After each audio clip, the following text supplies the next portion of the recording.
Assalamualaikum warahmatullahi wabarakatuh. Alhamdulillahi rabbil alamin. Lahun ni'matu wa lahul fadlu wa lahul thana'ul hasan.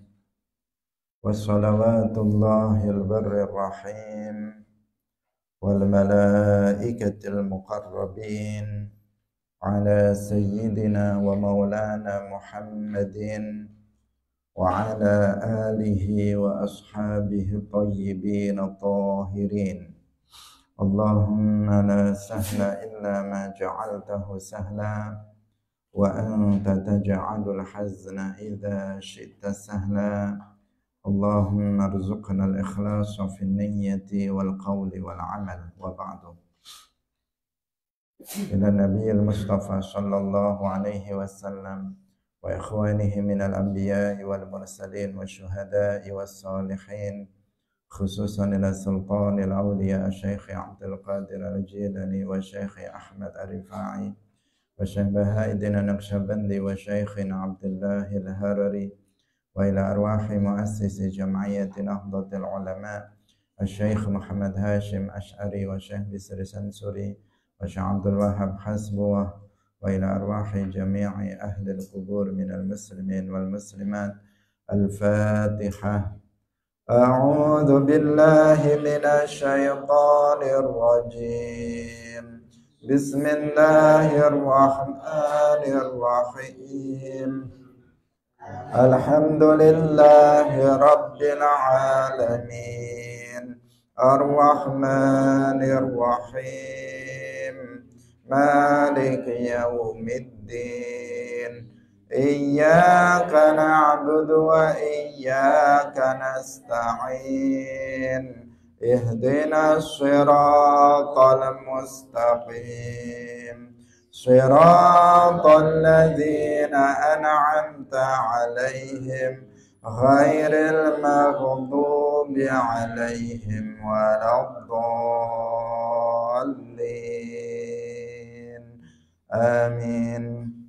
Hadirin hadirat kaum muslimin muslimat, pemirsa Madu TV rahimakumullah. Alhamdulillah, kita bersyukur kepada Allah Subhanahu wa taala. Pagi hari ini Allah Subhanahu wa taala mentakdirkan kita untuk bisa kembali bersama-sama dalam majelis ilmu dalam pengajian kitab Mukhtasar Siratin Nabiyyi sallallahu alaihi wasallam wa ashabihil asyarah. Semoga Allah Subhanahu wa taala memberkahi majelis kita ini dan menganugerahkan ilmu yang manfaat barokah fid dunya wal akhirah. Amin ya rabbal alamin.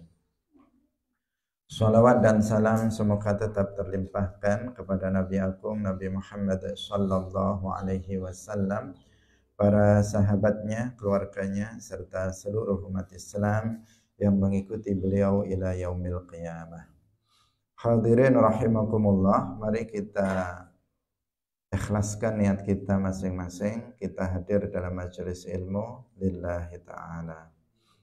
Kita masih dalam pembahasan tentang mu'jizat Rasulullah sallallahu alaihi wasallam yang telah kita sampaikan, jumlahnya sangat banyak sekali. Dan yang disebutkan dalam kitab ini adalah sebagian kecil dari sekian banyak mu'jizat Rasulullah sallallahu alaihi wasallam. Qala al-mu'allif rahimahullah wa da'a li Umar bin al-Khattabi.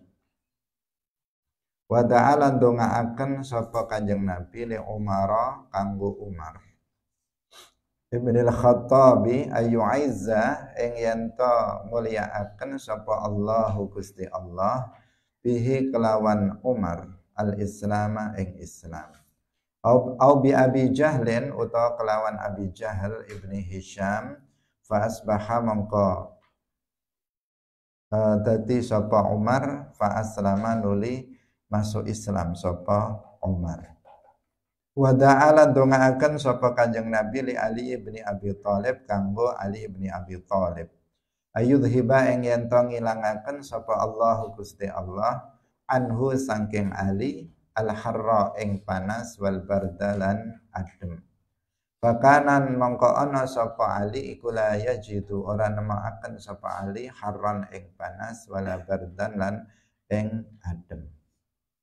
Wa ta'ala ndongaaken sapa Kanjeng Nabi li Abdullah bin Abbas kanggo Abdullah bin Abbas ayu faqihahu ing yanto aweh pemahaman ing Ibnu Abbas sapa Allah Gusti Allah fid dini ing dalem agama wa yu'allimahu lan ngulang ing Ibnu Abbas sapa Allah at-ta'wila ing ta'wil. Fakana mongko ana sapa Ibnu Abbas iku yusamma den arani sapa Ibnu Abbas al-habra ing habr wal bahra lan ing bahr. Al-habr itu tinta wal bahra lan laut. Li kasrati ilmihi krana akeh ilmune Ibnu Abbas. Hadirin rahimakumullah. Sekarang kita membahas tentang beberapa mukjizat Rasulullah Shallallahu Alaihi Wasallam berupa doanya yang mustajab. Apa yang beliau minta, doa yang beliau panjatkan itu dikabulkan oleh Allah Subhanahu wa Ta'ala sesuai dengan apa yang dipanjatkan oleh beliau. Di antaranya adalah beliau pernah mendoakan Umar, artinya beliau meminta kepada Allah agar Islam itu dimuliakan atau dikuatkan oleh salah satu dari dua orang. Beliau berdoa Allahumma a'izzal Islam bi ahadil umarain. Ya Allah, muliakanlah Islam, kuatkanlah Islam dengan salah satu dari dua Umar.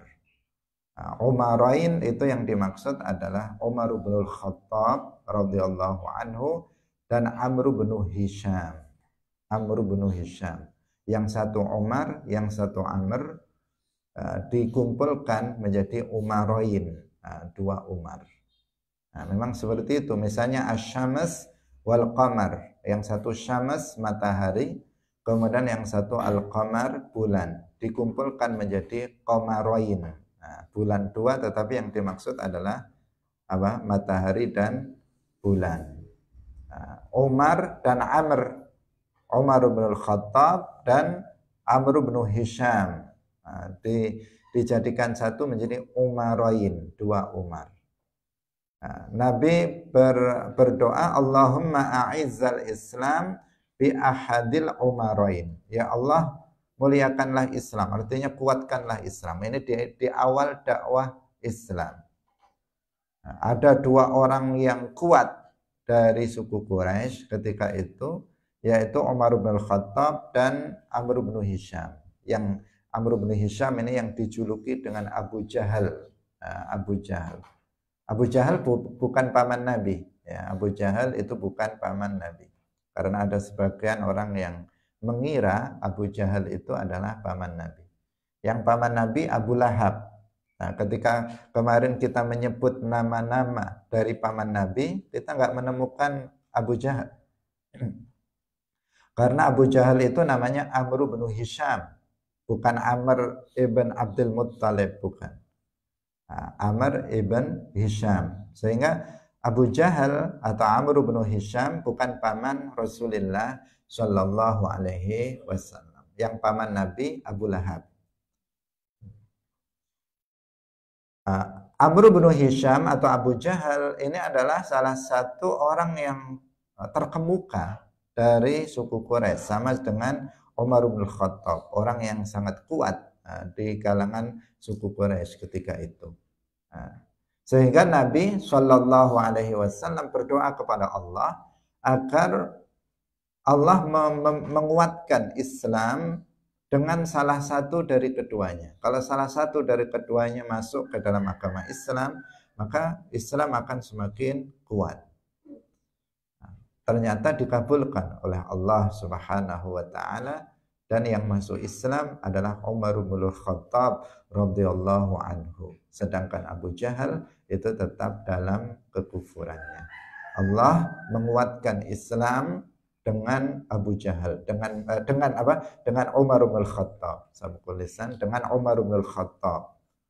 Dengan masuknya Islam Umar bin Khattab radhiyallahu anhu. Sedangkan Abu Jahal tetap dalam kekufuran dan kemudian mati dalam keadaan kafir dalam perang Badar. Hadirin rahimakumullah. Wa da'a li Ali bin Abi Thalib.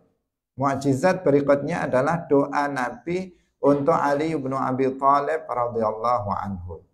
Anak dari pamannya, anak dari Abu Thalib yang sejak kecil sudah masuk ke dalam agama Islam. Menantu Rasulullah Shallallahu Alaihi Wasallam, suami dari Fatimah Az-Zahra bintu Rasulullah. A'lamus sahabah, sahabat yang paling luas ilmunya. Beliau pernah mendoakan Ali bin Abi Thalib untuk agar Allah itu menghilangkan rasa panas dan dingin pada diri Ali bin Abi Thalib. Dan itu dikabulkan. Artinya Sayyidina Ali ibn Abi Thalib di musim panas beliau tidak merasa panas. Di musim dingin beliau tidak merasakan dingin.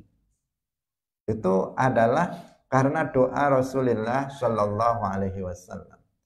Kalau kita biasanya kebanyakan kita dan mungkin semua kita kalau lagi musim panas apa? Terasa panas sekali, badan gerah, berkeringat terus menerus dan sebagainya. Kalau lagi musim dingin maka kita harus pakai selimut, kalau tidur nggak tahan kalau kita nggak memakai pakaian yang tebal atau yang selimut untuk menghilangkan atau mengurangi rasa dingin. Itu umumnya ya begitu. Ya orang selalu seperti itu pada umumnya. Tetapi karena doa Nabi, Sayyiduna Ali itu nggak merasa beda antara panas dan dingin. Artinya di musim panas beliau menggunakan pakaian di musim dingin. Di musim dingin beliau menggunakan pakaian musim panas. Pakaian musim dingin itu ya tebal, tebal karena untuk mengurangi rasa dingin. Kalau pakaian musim panas itu tipis karena memang agar tidak tidak terlalu panas. Tapi Sayyiduna Ali bin Abi Thalib karena barokah doanya Rasulullah Shallallahu Alaihi Wasallam, beliau di musim dingin pakai pakaian tipis. Di musim panas beliau pakai pakaian tebal karena bagi beliau panas dan dingin nggak ada bedanya. Kenapa? Ya karena doa Rasulullah Shallallahu Alaihi Wasallam untuk beliau. Rasulullah mendoakan beliau agar Allah menghilangkan panas dan dingin dari Rasulullah Shallallahu Alaihi Wasallam. Ini mukjizat Rasulullah. Kemudian yang berikutnya wada'a li Abdullah bin Abbas. Beliau ketika Abdullah ibnu Abbas yang dikenal dengan Ibni Abbas, namanya Abdullah ibnu Abbas, putra dari paman Nabi Al-Abbas. Abdullah ibnu Abbas ketika masih kecil didoakan oleh Nabi, Allahumma faqihhu fid din wa 'allimhu ta'wil. Didoakan, ya Allah berilah Ibnu Abbas ini yang masih kecil yaitu pemahaman terhadap ilmu agama dan 'allimhu ta'wil dan ajarkanlah kepadanya ta'wil. Doa Nabi untuk Abdullah ibnu Abbas di saat Abdullah ibnu Abbas ketika itu masih kecil, dipegang kepalanya, Allahumma faqihhu fid din wa 'allimhu ta'wil. Dan doa Nabi ini mustajab. Mustajab dikabulkan oleh Allah Subhanahu wa taala sehingga Abdullah ibnu Abbas itu dijuluki dengan habr dan bahar. Habr itu artinya tinta karena banyaknya ilmu. Kemudian bahar itu artinya adalah lautan karena beliau adalah lautan ilmu. Beliau orang yang sangat alim, sangat luas ilmunya, terutama dalam bidang tafsir Al-Quran. Beliau juga dijuluki dengan istilah Tarjumanul Quran. Tarjumanul Quran. Karena beliau sangat menguasai penafsiran Al-Quran, takwil Al-Quran, sesuai dengan doa Nabi, faqihu fiddin, berikanlah dia pemahaman ilmu agama, sehingga beliau orang yang sangat alim, sangat luas ilmunya, wa'alimhut ta'wil, sehingga beliau menjadi mufassir nomor 1 di dunia Islam. Setelah Nabi, maka mufassir, ahli tafsir pertama yang menjadi rujukan bagi para mufassir berikutnya adalah Abdullah bin Abbas. Meskipun kemudian ada orang-orang yang tidak bertanggung jawab yang karena nama besar Abdullah bin Abbas yang menyusun kitab di atas namakan Abdullah bin Abbas, kitab tafsir yang di atas namakan Ibnu Abbas. Tetapi ternyata banyak banyak pemalsuan di dalamnya yang bukan dari Abdullah bin Abbas dimasukkan ke dalam kitab itu. Nama tafsirnya Tanwirul Miqbas fi Tafsir Ibni Abbas. Itu di dalamnya ternyata tidak murni dari Abdullah bin Abbas, ada sisipan-sisipan yang tidak benar dari Abdullah bin Abbas, sehingga kita harus mewaspadainya. Selalu nama-nama besar di dalam Islam selalu dimanfaatkan oleh sebagian orang yang menyesatkan untuk membenarkan atau mendukung akidah menyimpang mereka. Seperti Al-Imam Abul Hasan Al-Asy'ari, sudah jelas ahlu sunnah wal jamaah. Tetapi kemudian ada orang-orang musyabbihah memasukkan paham-paham sesat ke dalam kitab Al-Ibanah. Al-Ibanah an Usulid Diyanah dimasukkan. Itu kitab karya Al-Imam Abul Hasan Al-Asy'ari, tetapi kemudian disisipi dengan sisipan palsu ke dalamnya. Paham tasbih yang bertentangan dengan akidah Al-Imam Abul Hasan Al-Asy'ari. Ada juga nama besar, misalnya Al-Imam Ahmad bin Hanbal, yang diklaim sebagai imamnya para kelompok Mujassimah, padahal beliau adalah imam ahli sunnah wal jamaah. Ada lagi nama Al-Imam Asy-Syaikhul Akbar, Al-Imamul Akbar, Muhyiddin Ibnu Arabi, yang beliau adalah seorang alim besar, ahli sunnah wal jamaah, tetapi kemudian disisipi kitabnya Al-Futuhat Al-Makkiyah, Fususul Hikam, dimasuki dengan pemalsuan-pemalsuan paham hulul dan Al-Wahdah Al-Mutlaqah, Wahdatul Wujud. Ini adalah usaha mereka, yaitu memanfaatkan nama besar ulama untuk menyebarkan paham-paham mereka. Karena itulah maka penting talaqi. Penting bagi kita belajar ilmu agama itu secara talaqi. Ngaji. Talaqi itu ngaji langsung kepada seorang guru yang terpercaya dan bersanad. Nah, karena kalau hanya sekedar kita membaca, misalnya ini kitab Al-Ibanah an Usulid Diyanah karya Al-Imam Abul Hasan Al-Asy'ari, Imam Al-Huda, Imam Ahli Sunnah wal Jamaah, maka saya baca, iya nama pengarangnya benar, Ahli Sunnah wal Jamaah, bahkan pemimpin ulama Ahli Sunnah wal Jamaah. Tetapi kalau dia nggak talaqi, nggak tahu di dalamnya ada sisipan, dia pun terpengaruh. Oh ternyata Imam Abul Hasan meyakini Allah itu tinggal di langit. Sesat ya, karena membaca. Imam Abul Hasan tidak meyakini keyakinan seperti itu. Itu adalah das yang dimasukkan dalam kitab Al-Ibanah. Misalnya seperti itu. Maka nggak cukup dalam belajar ilmu agama itu dengan membaca buku atau membaca kitab atau dengan misalnya mencari-cari di internet. tidak cukup, tetapi harus dengan talaqi, ngaji secara langsung kepada para guru yang thiqah, yang terpercaya dan memiliki sanad sampai kepada Rasulullah Shallallahu Alaihi Wasallam. Abdullah bin Abbas radhiyallahu anhu tidak diragukan, beliau barokah doanya Nabi menjadi alim allamah yang sangat luas ilmunya dan terjemahanul Quran, mufassir nomor 1 di dunia Islam. Nggak ada yang nggak mengenal Abdullah bin Abbas. Para pemerhati tafsir nggak ada yang nggak kenal beliau kecuali yang nggak pernah belajar. Abdullah bin Abbas radhiyallahu anhu, terjemahanul Quran. Beliau ahli di bidang takwil. Beliau menakwilkan beberapa ayat mutasyabihat. Yang ini sekaligus membantah kelompok Wahabi yang anti takwil. Orang Wahabi, mereka mengatakan at-ta'wilu ta'til. Mereka mengatakan takwil itu adalah ta'til, artinya menafikan sifat Allah.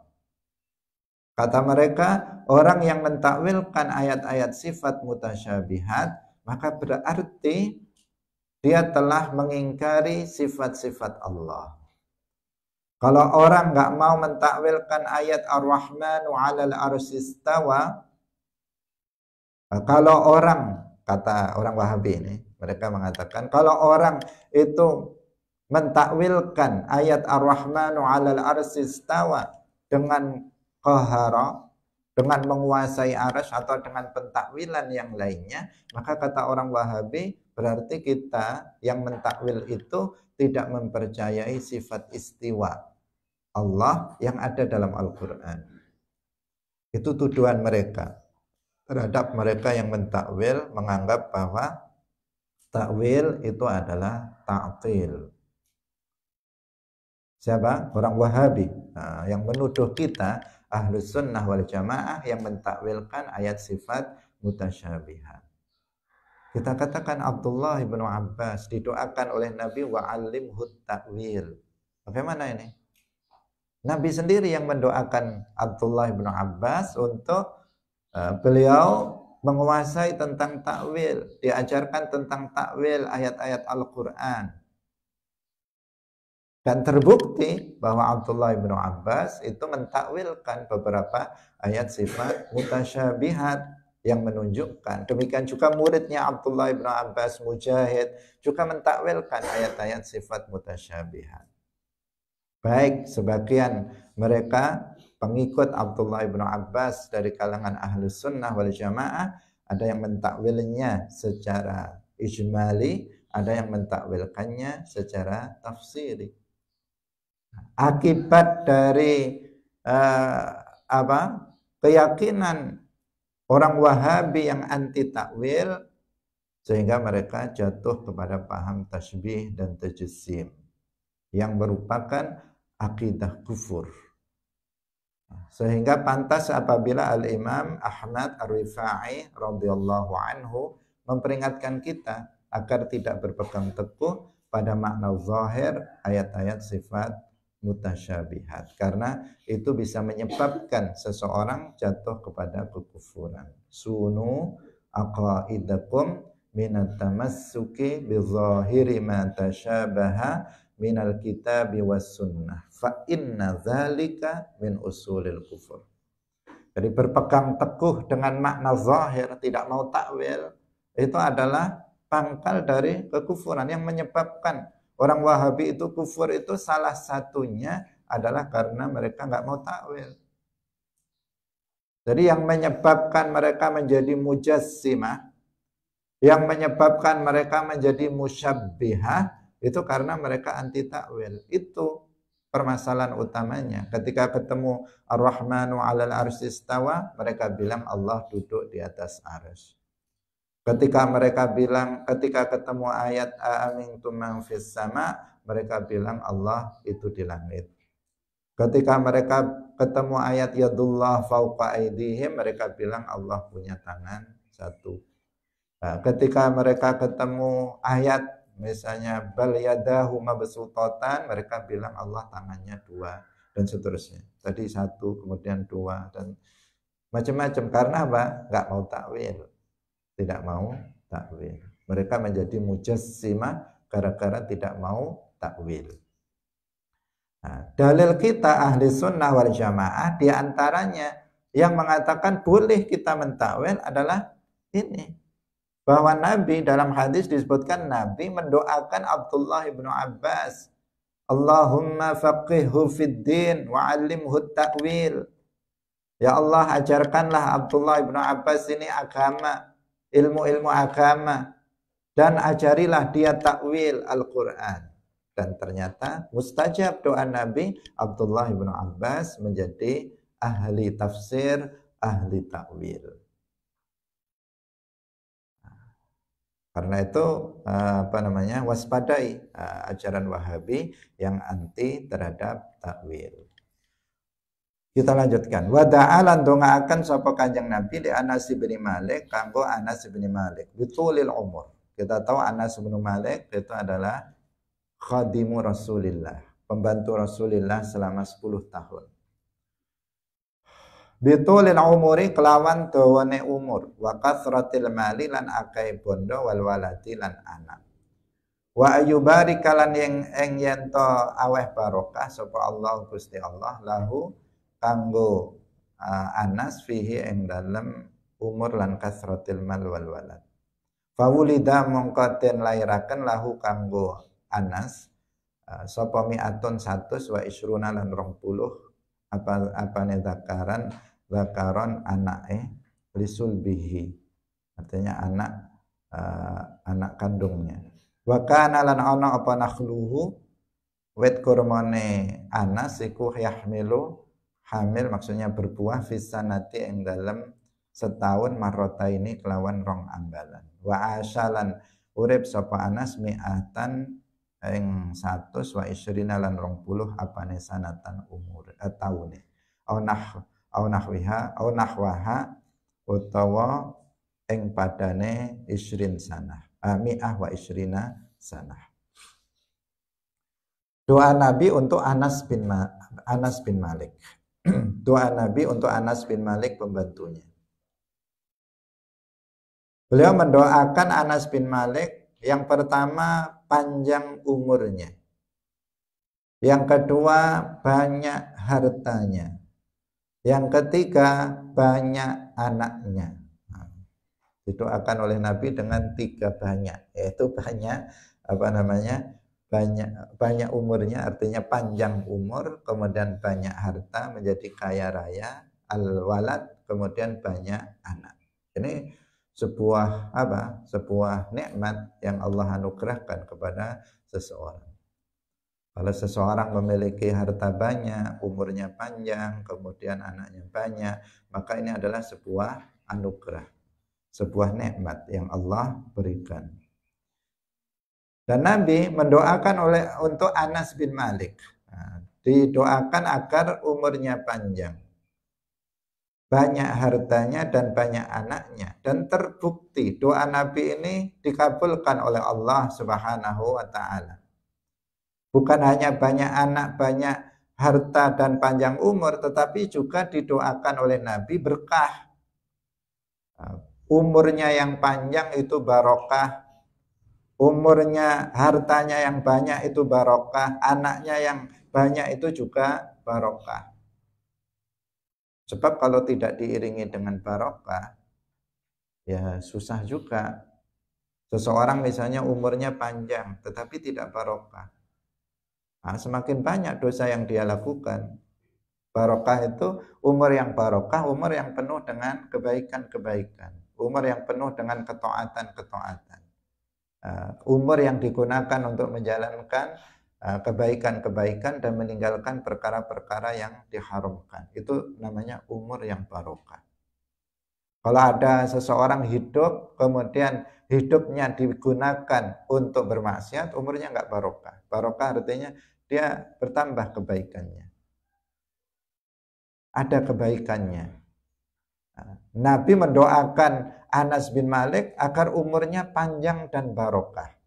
Sehingga umur dari beliau itu adalah 120 tahun. Lewat dari 100 tahun. Meskipun ada khilaf tentang umur beliau, tetapi yang pasti umur beliau itu lebih dari 100 tahun. Di sini disebutkan 120 tahun. Bagi umat Nabi Muhammad itu umur yang sangat panjang. Rasulullah Shallallahu Alaihi Wasallam beliau umurnya 63 tahun, hampir separuhnya dari Anas bin Malik.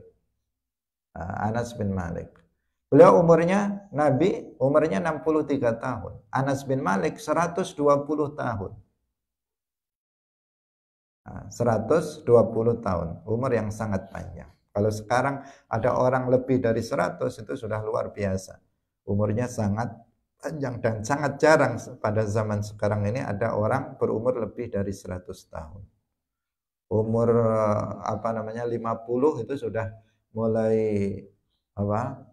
mulai bermasalah badannya, sudah mulai bermasalah, berbagai macam penyakit sudah pada datang. Orang sekarang rata-rata seperti itu. Hadirin rahimakumullah. Jadi umurnya panjang, barokah, 120 tahun, dan beliau termasuk orang yang paling banyak meriwayatkan hadis. Wa kasratil mal, banyak hartanya. Beliau didoakan banyak hartanya, sehingga salah satu yang membuat rizki beliau lancar itu pohon kurma beliau itu nggak seperti pohon kurma biasanya. Kalau pohon kurma pada umumnya itu 1 tahun 1 kali panennya. Tetapi punya Anas bin Malik itu sampai 2 kali. Jadi double penghasilannya dalam 1 tahun, itu nggak seperti pohon kurma pada umumnya. Sehingga melimpah kekayaan dari Anas bin Malik ini. Anaknya, harta yang barokah, harta beliau juga barokah. Artinya harta beliau digunakan untuk dalam ketaatan kepada Allah Subhanahu wa taala, tidak untuk bermaksiat. Karena kalau harta itu banyak tetapi tidak barokah, maka juga nggak ada kebaikannya untuk dia baik di dunia maupun di akhirat. Kemudian yang berikutnya adalah beliau didoakan banyak anaknya, dan kemudian anaknya itu ada 120 juga. Itu tidak termasuk cucunya, anaknya saja itu 120 orang. Anak satu bapak. Kalau ibunya nggak disebutkan berapa, yang jelas nggak satu kayaknya. Allahu a'lam, karena nggak disebutkan di sini. Jadi 120 orang anak kandungnya. Kalau sampai cucunya nanti ya lebih banyak lagi. Nah, ini Anas bin Malik radhiyallahu anhu. Yang menjadi mukjizat ini apa? Doanya kita akan sulit untuk mustajabnya. Kita sering mendoakan orang, semoga rezeki kamu lancar, tapi nggak lancar-lancar juga. Kita mendoakan semoga kamu dianugerahi anak, tapi juga tidak juga. Semoga rezeki kamu lancar, enggak juga. Ini doa kita. Nah, doa Nabi langsung terwujud. Semua apa yang didoakan oleh Nabi, orang-orang yang didoakan Nabi dengan doa kebaikan atau doa keburukan, semuanya terwujud. Karena nanti akan ada, berikutnya ini ada orang yang didoakan keburukan oleh Nabi dan terwujud juga.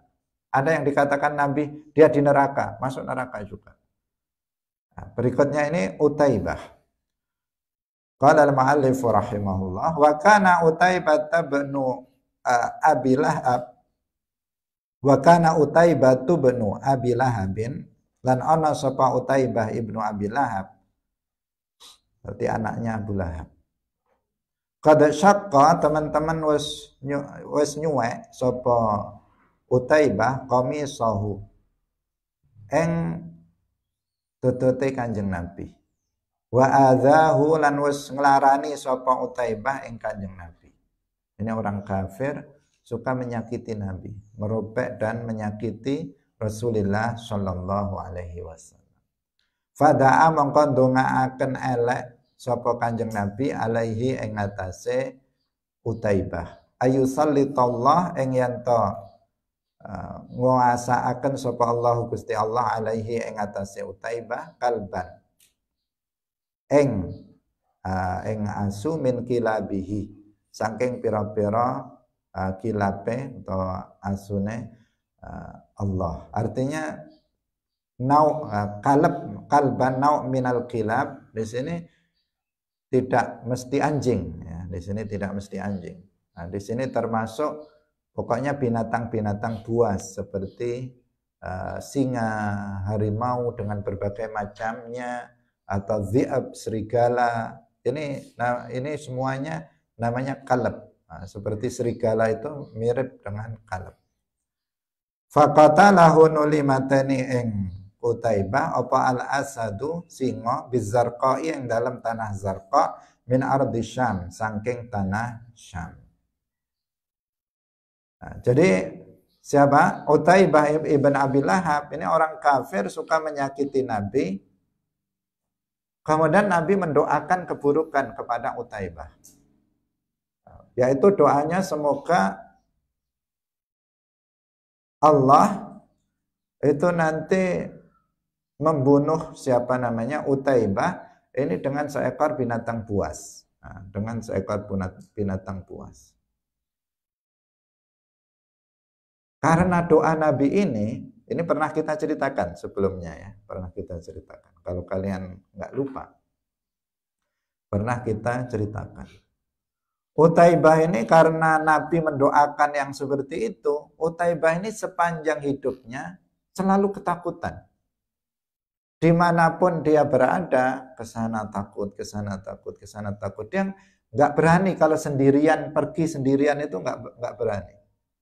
Karena dia takut tiba-tiba nanti ada anjing, serigala atau binatang buas lainnya itu menerkam dia.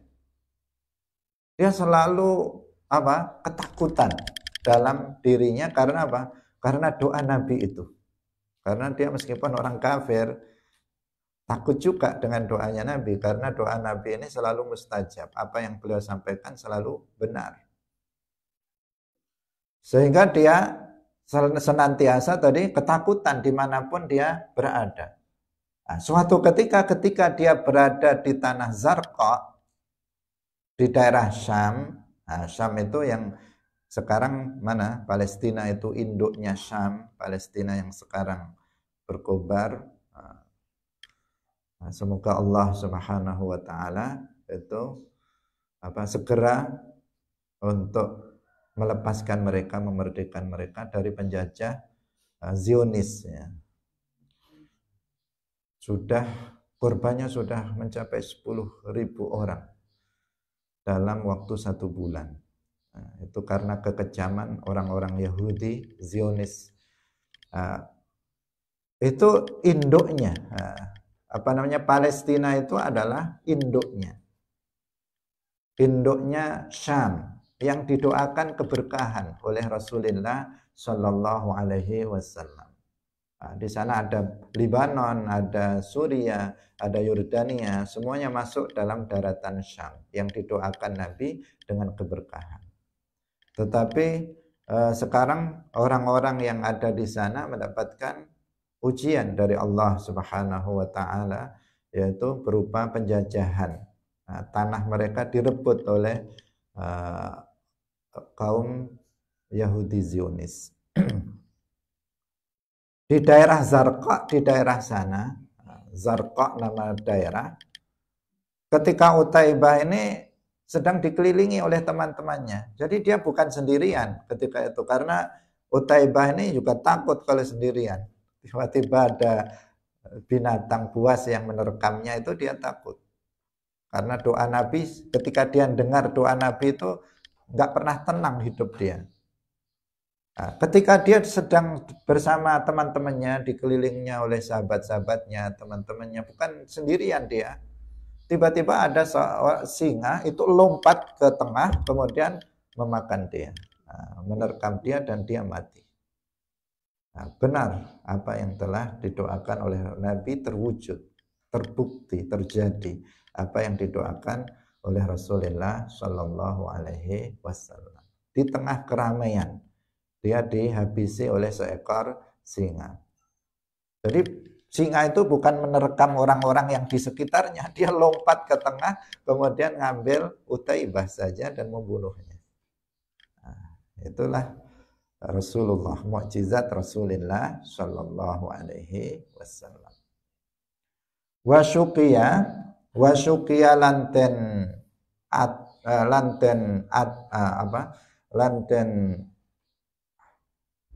mengadu den adoni ilaihi maring Kanjeng Nabi apa kuhutul matori, yaitu kemarone hujan atau paceklee udan, nggak pernah hujan, itu yang dimaksud. Wa huwa halih utawi Kanjeng Nabi iku alal mimbari ing atase mimbar sedang khutbah Jumat. Fada'a nulindungaaken nulindunga sapa Kanjeng Nabi Allah ing Allah azza wa jalla. Wa ma lan ora wa ma fis sama lan ora ana iku ing dalem langit fazaatun utawi mendung setitik. Fathara nuli dadi kumpul lan nyebar, dadi kandel lan nyebar apa sahabun mendung amsalal jibal, kelawan nyerupani gunung. Famutiru nuli den udani sapa para sahabat umat Islam ilal jumu'ati maring Jum'ah al-ukhra kang weneh hatta suqiya sehingga den adoake ilahi maring Kanjeng Nabi kasratul matori ing akeh udan. Fada Allah nulin donga sapa Kanjeng Nabi Allah ing Allah azza wa jalla fa aqla'at nuli tersingkap apa mendung. Wa kharajulan metu sapa wong akeh yamsuna halih metu sapa wong akeh fi syamsi ing dalem srengenge. Hadirin rahimakumullah, di antara mukjizat Nabi lagi adalah suatu ketika Nabi sedang berkhutbah. Di hari Jumat Nabi sedang berkhutbah. Ketika itu hujan sudah enggak turun sekian lama. Artinya air sudah sulit untuk minum. Kemudian sudah banyak tumbuh-tumbuhan sudah pada mati karena enggak ada hujan. Menjadi paceklik, hujan lama tidak turun. Kemudian ada salah satu sahabat di saat Nabi berkhutbah itu mengadu kepada Nabi, wahai Rasulullah, sudah lama enggak hujan, doakanlah agar segera hujan. Seketika itu Nabi kemudian berdoa, ya Allah turunkanlah hujan. Ketika Nabi sebelum Nabi berdoa, itu sedikit mendung pun enggak ada di langit. Sedikit saja enggak ada. Apalagi banyak. Nah, di sini dibahasakan apa? Qaza'ah itu artinya sedikit mendung itu enggak ada. Di langit bersih, langitnya enggak ada mendung sama sekali. Kemudian Nabi berdoa, meminta akan diturunkan hujan. Seketika itu langsung datang mendung tebal dan menyebar. Dikatakan amsalal jibal. Mendungnya seperti gunung, artinya sangat tebal dan banyak mendungnya itu, dan turunlah hujan yang sangat deras. Seketika Nabi berdoa minta hujan, langsung turun hujan itu, dan hujannya ternyata nggak berhenti satu hari, sampai seminggu hujan terus. Ilal jum'atil ukhra, sampai seminggu nggak berhenti hujannya. Karena hujannya terus menerus, sahabat yang sama itu dalam khutbah berikutnya, hari Jumat berikutnya ngadu, ya wahai Rasulullah, gimana nih hujan terus? Artinya sudah dikasih hujan repot, nggak dikasih juga repot.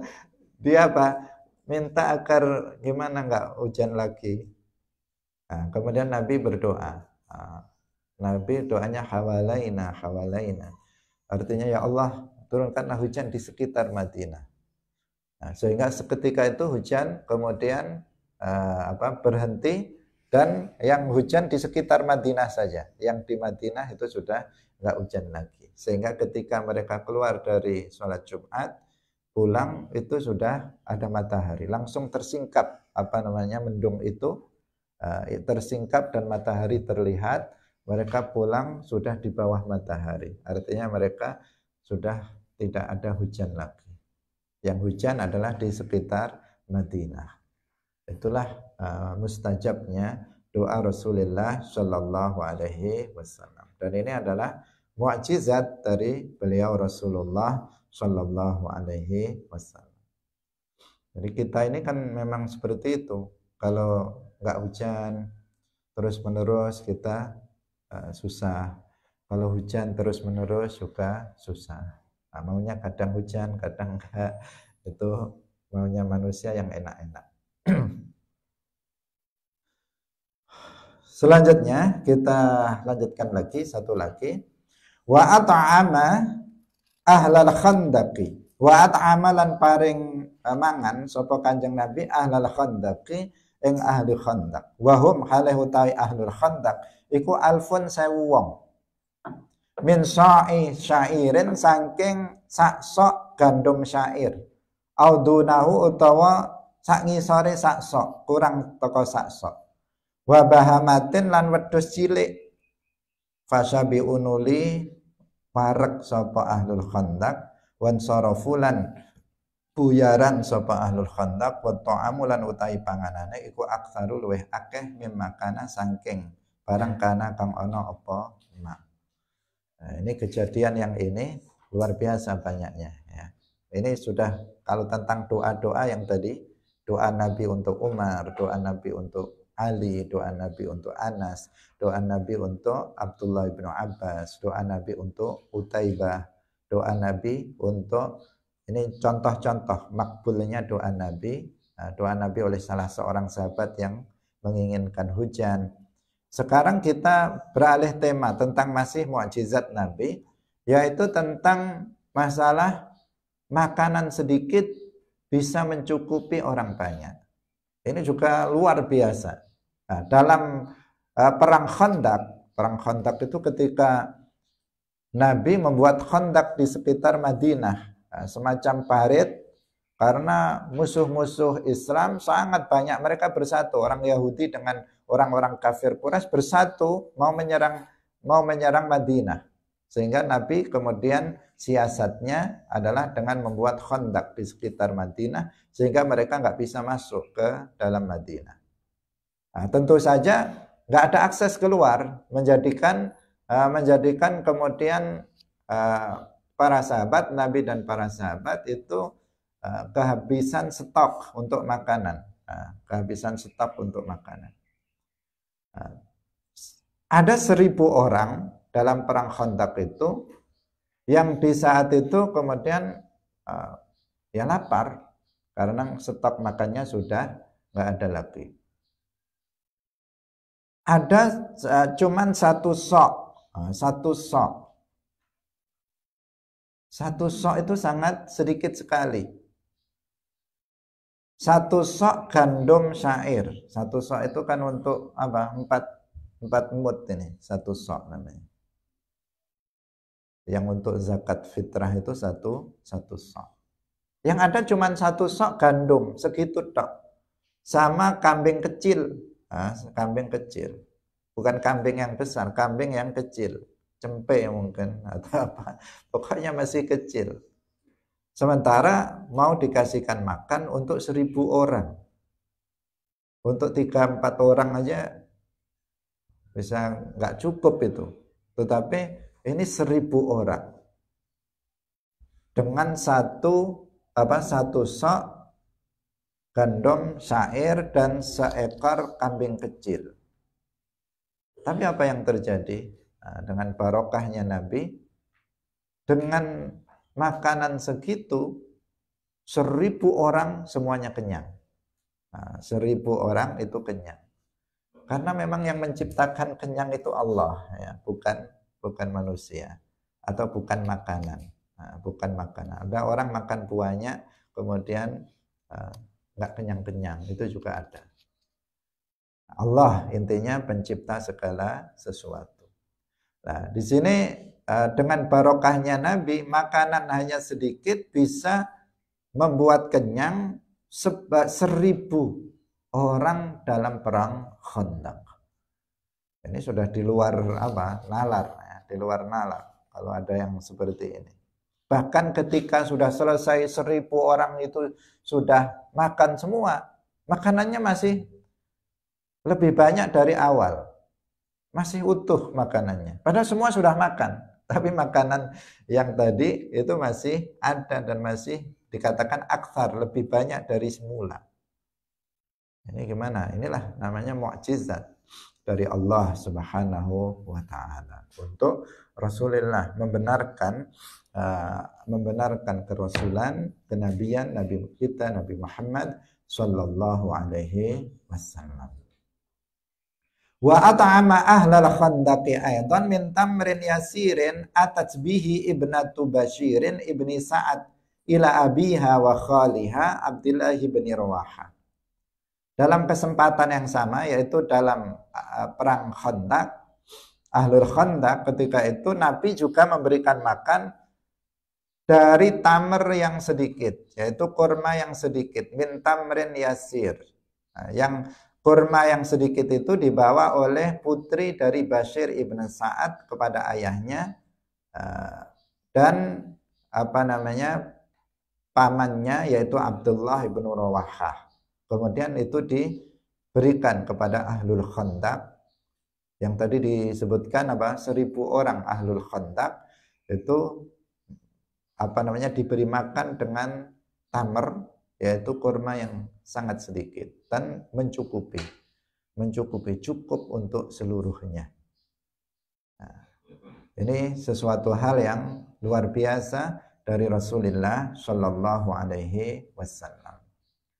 Nah, sampai di sini dulu. Nah, kita masih akan lanjutkan insya Allah satu kali pertemuan lagi tentang mukjizat Rasulullah Shallallahu Alaihi Wasallam. Nah, semoga dengan kita mengetahui mukjizat Nabi, semakin kuat keimanan kita dan kecintaan kita kepada Rasulullah Shallallahu Alaihi Wasallam. Barakallahu fikum, wallahul muwaffiq ila aqwamit thoriq. Wassalamualaikum warahmatullahi wabarakatuh. La ilaha illallah. Allahumma salli ala sayyidina Muhammad wa ala alihi wa sahbihi wa sallim. Rabbi ghfirli wa liwalidayya wa lil mu'minina wal mu'minat.